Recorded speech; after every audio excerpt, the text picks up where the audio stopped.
Hello students, আমি Shobhana. Welcome to my channel commerce cognition. এই ভিডিওতে আজকে তোমাদের ক্লাস 12-এর ট্যাক্সেশনের আমি প্র্যাকটিক্যাল সলিউশন করাবো। সেটা হচ্ছে তোমাদের যে চ্যাপ্টারটা আছে ইনকাম ফ্রম হাউস প্রপার্টি, সেটার থেকে হচ্ছে প্র্যাকটিক্যাল সলিউশন আমরা আলোচনা করব। তোমাদের গত বছর উচ্চ মাধ্যমিকে যে টাইপের কোয়েশ্চেন প্যাটার্ন যেরকম ছিল সেই হিসেবে হচ্ছে আমরা একটা প্র্যাকটিক্যাল সলিউশন আজকে আলোচনা করব। তো অবশ্যই সবাই হচ্ছে ভিডিওটা শুরু থেকে শেষ পর্যন্ত দেখতে থাকো।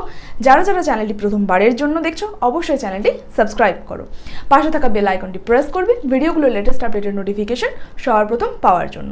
আগের পার্টের লিঙ্কগুলো তোমরা হচ্ছে কিন্তু ডেসক্রিপশনে পেয়ে যাবে, অথবা তোমরা যদি এই চ্যানেলেরই প্লেলিস্ট দেখো ক্লাস 12 ট্যাক্সেশন, সেখান থেকেও আগের পার্টে যা যা করানো আছে সেগুলোও তোমরা দেখে নিতে পারবে। চলো তাহলে এবার আমি তোমাদেরকে দেখাই যে কোন প্র্যাকটিক্যাল সলিউশনটা আজকে আমরা আলোচনা করতে চলেছি। যদিও আগের পার্টগুলোতে যদি তোমরা দেখো দেখবে সেখানে হচ্ছে ফুল ফরম্যাট আলোচনা আছে, কিছু প্র্যাকটিক্যাল সলিউশনও করানো আছে, ছোটো ছোটো এমসিকিউ এসএকিউর জন্য যেগুলো ইম্পর্টেন্ট সেগুলোও করানো আছে। তো সেগুলো অবশ্যই যদি কেউ এখনও অবধি না দেখে থাকো অবশ্যই দেখে নিও। চলো আজকে আমরা যাচ্ছি হচ্ছে প্র্যাকটিক্যাল সলিউশনের জন্য, যেটা লং কোয়েশ্চেনে 6 নম্বরের বা 7 নম্বরের যে কোয়েশ্চেন থাকবে তার জন্য। তাহলে দেখো প্র্যাকটিক্যাল সলিউশনটার কি বলা আছে, আগে পুরো কোয়েশ্চেনটা আমরা একবার দেখি। বলা হচ্ছে Mrs Mina Deb is the owner of 2 houses. ঠিক আছে, আমরা জানি ওনারের এক বা একাধিক হাউস প্রপার্টি থাকতে পারে আমাদের যখন ইনকাম ফ্রম হাউস প্রপার্টি আমরা ক্যালকুলেট করছি তখন। তো বলা হচ্ছে এখানে দুটো হাউস আছে, একটা হচ্ছে কলকাতার আর একটা আছে হচ্ছে মালদার।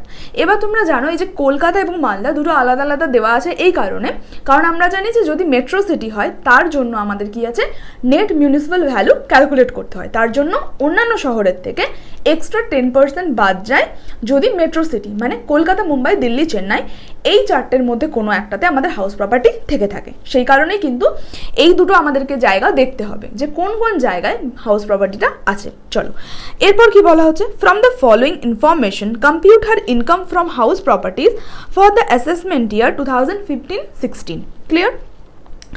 এবার কি কি দেওয়া আছে, সিচুয়েটেড এর তো আগেই বললাম। এরপর আছে মোড অফ ইউজ, একটা আছে লেট আউট আর একটা আছে ওন রেসিডেন্স। তাহলে দেখো let out, deemed to be let out, এই দুটোর একই রকম ক্যালকুলেশন আমাদের থাকবে। এবং যেটা দেখো ওন রেসিডেন্স আছে, এটার ক্ষেত্রে আমরা জানি ওন রেসিডেন্সে যখন আমরা ক্যালকুলেশন করি তার মধ্যে কিন্তু সেটা হচ্ছে ইনকামের মধ্যে আসে না। যদি কোনো হাউস প্রপার্টির মালিক নিজের বাড়ি হচ্ছে নিজের বসবাসের জন্য, লেখা আছে কি ওন রেসিডেন্স, অর্থাৎ নিজস্ব বসবাসের জন্য ব্যবহার করে, তার কোনো ইনকাম সেখানে ধরা হয় না। শুধুমাত্র কি যদি কোনো আমাদের লোন থাকে, ইন্টারেস্ট অন হাউজিং লোন, সেটা শুধুমাত্র আমরা আন্ডার সেকশন 24-এ ছাড় পাবো। ঠিক আছে, চলো সেটা আমরা আস্তে আস্তে যখন করছি আমি পুরোটা বলছি। এরপর কি বলা আছে, annual rent 2,40,000, next fair rent আছে 2,50,000, standard rent 3 lakh, municipal tax দেওয়া আছে 27,000 এবং 36,000 দুটো বাড়ির ক্ষেত্রে। তো 10% অফ মিউনিসিপ্যাল ভ্যালু। আর কি দেওয়া আছে, এই যে মিউনিসিপ্যাল ট্যাক্সটা পেমেন্ট করা হয়েছে ফর হাউস 1, তার মধ্যে 40% পেইড বাই টেনেন্ট। টেনেন্ট মানে কে? টেনেন্ট হচ্ছে যাকে বাড়ি ভাড়া দেওয়া হয়েছে, সে হচ্ছে এই যে টোটাল মিউনিসিপ্যাল ট্যাক্স আছে 27,000 তার 40% টেনেন্ট পেমেন্ট করেছে। ক্লিয়ার? আর কি আছে, ভ্যাকেন্সি পিরিয়ড আছে আমাদের হচ্ছে হাউস 1-এর 2 মাসের, ইন্টারেস্ট অন লোন আছে, আর আনরিয়েলাইজড রেন্ট রিকভার্ড আছে। আনরিয়েলাইজড রেন্ট মানে অনাদায়ী কোনো হচ্ছে আমাদের ভাড়া থেকে গেছিলো, যেটা আগের বছর হয়তো পেমেন্ট করেনি, যে আমার ভাড়াটিয়া ছিল এই বছর পেমেন্ট করেছে। ঠিক আছে, এই মোটামুটি আমাদের আছে, খুব টাফ কিছু নেই, জাস্ট কয়েকটা জিনিস মাথায় রেখে করতে হবে, যেটা আমাদের নর্মাল ফরম্যাট সেই হিসেবেই আমরা করব। কোনো রকম কোনো হেজিটেশন থাকার দরকার নেই, কারণ কি খুবই সিম্পল আছে। ঠিক আছে, চলো এবার আমরা আস্তে আস্তে সলিউশনটা করতে থাকি। প্রথমে আমরা হেডিং কি দেবো, computation of income from house property, যার তার নাম। আচ্ছা দেখো, এটার আমাদের বাঁধা ধরা কোনো ছকের নিয়ম নেই, জাস্ট আমরা আমাদের সুবিধার জন্য এরকম একটা ছক করে নিচ্ছি, 3টে অ্যামাউন্টের কলাম, যেগুলো অ্যাডজাস্টমেন্ট হয়ে তারপর অ্যামাউন্ট আমরা ফাইনাল 3rd কলামে ট্রান্সফার করব। আর ওপরে আমরা হেডিং দিয়ে দিলাম নর্মাল যেটা লেখা হয়, computation for income from house property. যদি হচ্ছে আমরা প্রপাইটারের নামও দিতে পারি, যার বাড়ি আর কি তার নামও দিতে পারি। এবার আমরা ফার্স্ট স্টার্ট করবো হচ্ছে হাউস নাম্বার 1 দিয়ে। তো সেই জন্য আমরা এবার হেডিং কি লিখবো, যে ইনকাম ফ্রম হাউস নাম্বার 1, ব্র্যাকেটে কি আছে, লেট আউট, কি পারপাসে ইউজ হচ্ছে সেটা লিখবো। চলো তাহলে সবার ফার্স্ট আমরা হেডিং লিখবো, তাহলে আমরা কি লিখলাম, ইনকাম ফ্রম হাউস নাম্বার 1 ব্র্যাকেটে লেট আউট। সবার প্রথম আমাদের কি আসে, যখনই আমরা কোনো হাউস প্রপার্টি থেকে ইনকাম ক্যালকুলেট করব সবার আগে আমাদেরকে কি ক্যালকুলেট করতে হয়, RER মানে রিজনেবল এক্সপেক্টেড রেন্ট। কোনটা হচ্ছে আমার এক্সপেক্টেড রেন্ট সেটা আমাকে ক্যালকুলেশন করতে হয়। তার ফর্মুলা কি? তার ফর্মুলা হচ্ছে higher of MV and FR, municipal value এবং ফেয়ার রেন্ট, এই দুটোর মধ্যে যেটা বেশি সাবজেক্ট টু স্ট্যান্ডার্ড রেন্ট। ঠিক আছে, তার মানে আরইআর কখনোই হচ্ছে আমাদের স্ট্যান্ডার্ড রেন্টের থেকে বেশি হবে না, সবসময় তার ভেতরে হবে। ঠিক আছে, চলো তাহলে আমরা লিখি প্রথমে যে আরইআর, বা আমরা এইভাবেও লিখতে পারি যে স্টেপ 1-এ আমাদের হচ্ছে মিউনিসিপ্যাল ভ্যালু, তারপর স্টেপ 2, এইভাবেও আমরা কিন্তু পরপর লিখতে পারি। চলো একটু আমরা সহজভাবে জিনিসটা লিখি। তাহলে আমরা লিখবো প্রথমে কি, ক্যালকুলেশন অফ আরইআর বা ক্যালকুলেট আরইআর। তাহলে কি বললাম, higher of MV and FR.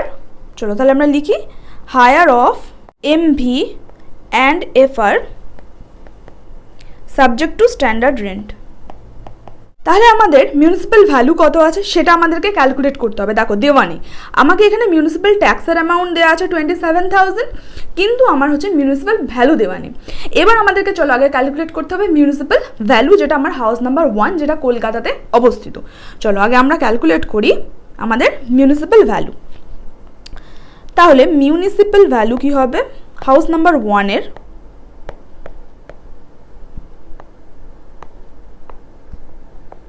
কি হবে, 27,000 আছে, কত, 10% অফ মিউনিসিপ্যাল ভ্যালু।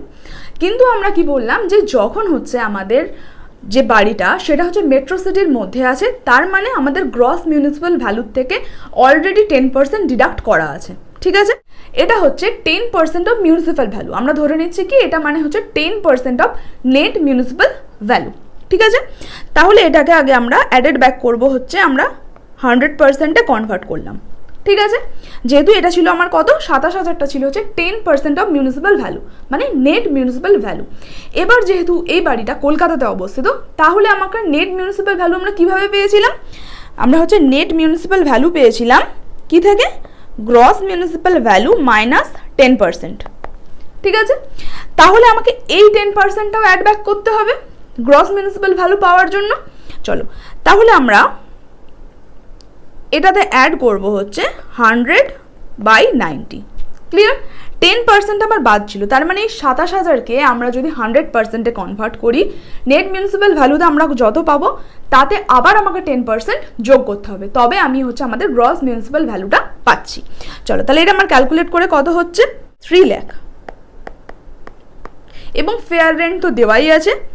চলো ফেয়ার রেন্ট কত দেওয়া আছে, দেখো ফেয়ার রেন্ট দেওয়া আছে 2,50,000।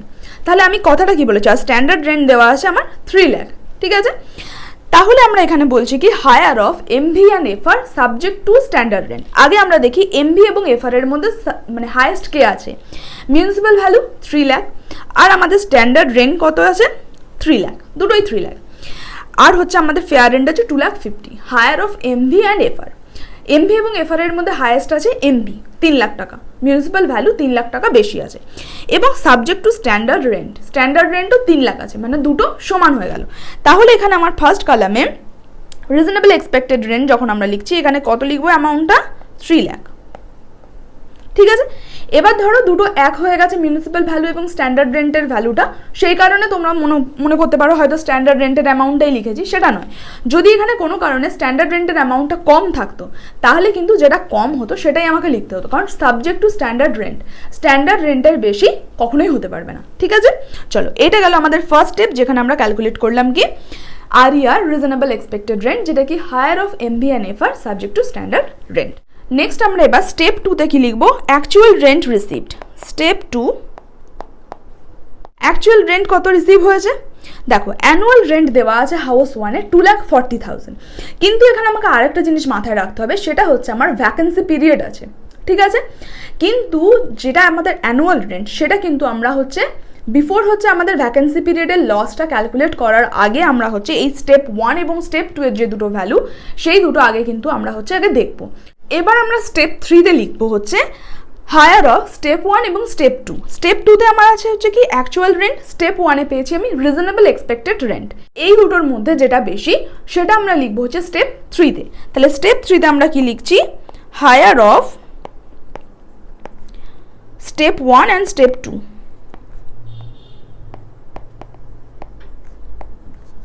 সেটা কত, 3 লাখ। ঠিক আছে, এবার এখান থেকে আমরা হচ্ছে loss due to vacancy period সেটা আগে মাইনাস করি। লেস ভ্যাকেন্সি পিরিয়ড আমার 2 মাসের আছে, তার মানে আমার যেটা অ্যাকচুয়াল রেন্ট রিসিপ্ট ছিল কত, 2,40,000। এর মধ্যে হচ্ছে 2 মাস ভ্যাকেন্সি মানে ফাঁকা ছিল, এই 2 মাসের ভাড়া আমি পাইনি, সেটা হচ্ছে আমার লস। তাহলে 2,40,000 এটা হচ্ছে 12 মাসের, তাহলে আমাকে 2 মাস ভ্যাকেন্সি পিরিয়ডের জন্য লসটা এখানে মাইনাস করতে হবে। তাহলে 2,40,000 ইন্টু 2/12। চলো তাহলে ভ্যাকেন্সি পিরিয়ডের ডিউরিং লস আমার কত হলো, 2,40,000 ইন্টু 2/12 কত, 40,000। 40,000 আমরা মাইনাস করে দেবো 3 লাখ থেকে, তাহলে পেলাম 2,60,000। এরপরে আমরা কি করব, এটাকে আমরা কি ডিনোট করব, gross annual value, gross annual value, ঠিক আছে। এবার আমরা কি করব, এই গ্রস অ্যানুয়াল ভ্যালু থেকে এবার আমাদের যেটা স্ট্যান্ডার্ড ডিডাকশন আছে আমরা বাদ দেবো, তার আগে আমরা বাদ দেবো মিউনিসিপ্যাল ট্যাক্স। চলো তাহলে লেস মিউনিসিপ্যাল ট্যাক্স, কিন্তু আমাকে এই মিউনিসিপ্যাল ট্যাক্স বাদ দেওয়ার ক্ষেত্রেও আমাদের হচ্ছে একটা কিন্তু ক্লজ রেখে দিয়েছে, কি এই যে 27,000 টাকাটা ছিল তার মধ্যে 40% paid by the tenant, 40% tenant দিয়েছে। তাহলে যখন আমি মালিকের ইনকাম ক্যালকুলেট করব, তাহলে আমি যে 40% টাকাটা টেনেন্ট মানে ভাড়াটিয়া পেমেন্ট করেছে সেটা কিন্তু আমি ছাড় নিতে পারবো না। তাই জন্য আমি কি করব, এই 27,000-এর 40% টেনেন্ট দিয়েছে মানে বাকি 60% মালিক দিয়েছে, তাহলে আমরা মিউনিসিপ্যাল ট্যাক্স কত বাদ দেবো, 27,000 ইন্টু 60%। ক্লিয়ার? যেহেতু হচ্ছে 60% মালিক দিয়েছে, 40% ভাড়াটিয়া দিয়েছে, সেই 40% আমরা ছাড় নিতে পারবো না। চলো তাহলে 27,000-এর 60% আমাদের কত অ্যামাউন্ট আসছে, সেটা আমরা 2,60,000 থেকে মাইনাস করছি। 2,60,000 থেকে আমরা হচ্ছে মিউনিসিপ্যাল ট্যাক্স বাদ দেওয়ার পর অ্যামাউন্ট পেলাম 2,43,800। এটা হয়ে গেল আমাদের নেট অ্যানুয়াল ভ্যালু, ঠিক আছে। এবার এখান থেকে আমরা বাদ দেবো কি, less standard deduction. Standard deduction কত হয়, 30%, লেস স্ট্যান্ডার্ড ডিডাকশন 30%।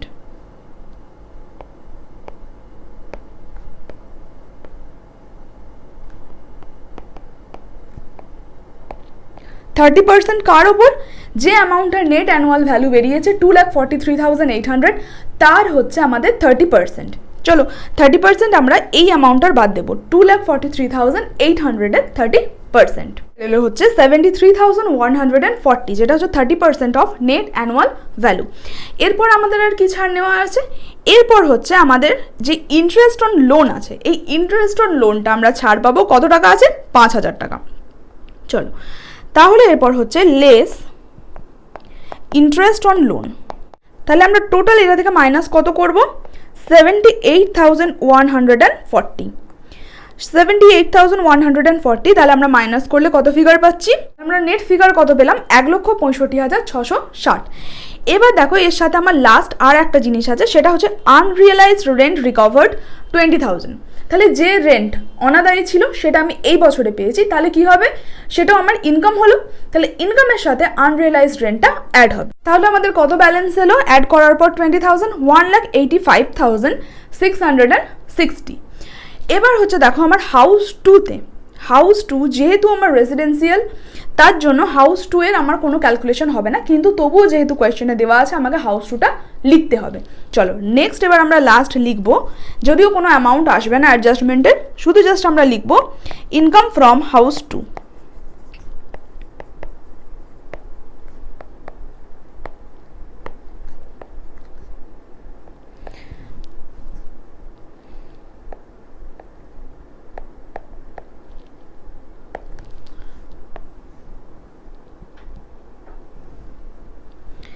এখানে জাস্ট মেন পয়েন্টগুলো আমরা লিখবো, gross annual value, net annual value সবগুলোই নীল থাকবে।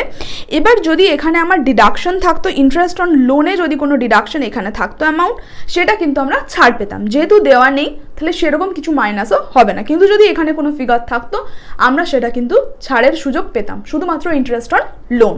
সেটা কত অ্যামাউন্ট অবধি পেতাম, যদি হচ্ছে রিপেয়ার্সের জন্য হতো তাহলে আপ টু আমরা 30,000 অবধি পেতাম, আর যদি নতুন কনস্ট্রাকশনের হতো আপ টু 1,50,000 অবধি পেতাম। চলো কিন্তু সেটা যেহেতু দেওয়া নেই তাহলে সেটা আসবে না ক্যালকুলেশনে, জাস্ট আমরা লিখবো এবার কি, গ্রস অ্যানুয়াল ভ্যালু নীল, নেট অ্যানুয়াল ভ্যালুও নীল,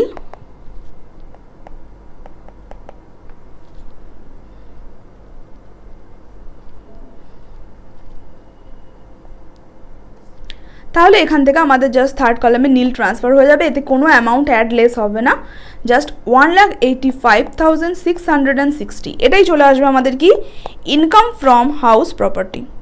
তাহলে এই অ্যামাউন্টটা চলে এলো 1,85,660 আমাদের হচ্ছে ইনকাম ফ্রম হাউস প্রপার্টি। ঠিক আছে, তাহলে বোঝা গেল এখানে আমাদের কি কি হচ্ছে একটু অন্যরকম থাকলো। ফার্স্ট হচ্ছে যেখানে মিউনিসিপ্যাল ভ্যালু দেওয়া ছিল না সেটা আমরা ক্যালকুলেট করলাম।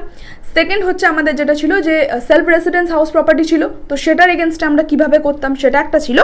আর ছিল কি আমাদের আনরিয়েলাইজড রেন্ট ছিল, সেটা আমরা কিভাবে অ্যাডজাস্ট করলাম সেটা এখানে একটু অন্যরকম ছিল। বাকি মোটামুটি ফরম্যাট অনুযায়ী যেটুকু হয় সেটুকুই আছে। তো স্টুডেন্টস, আজকের পার্টে যে প্র্যাকটিক্যাল সলিউশনটা আলোচনা করলাম আশা করি তোমরা বুঝতে পারবে। যদি তোমাদের কোনো কনফিউশন থাকে বা তোমাদের কোনো কোয়ারিজ থাকে অবশ্যই আমাকে নিচে কমেন্টে জানাতে পারো।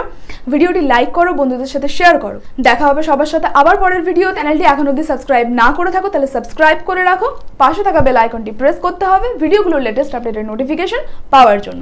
তো দেখা হবে সবার সাথে আবার পরের ভিডিওতে। Thank you.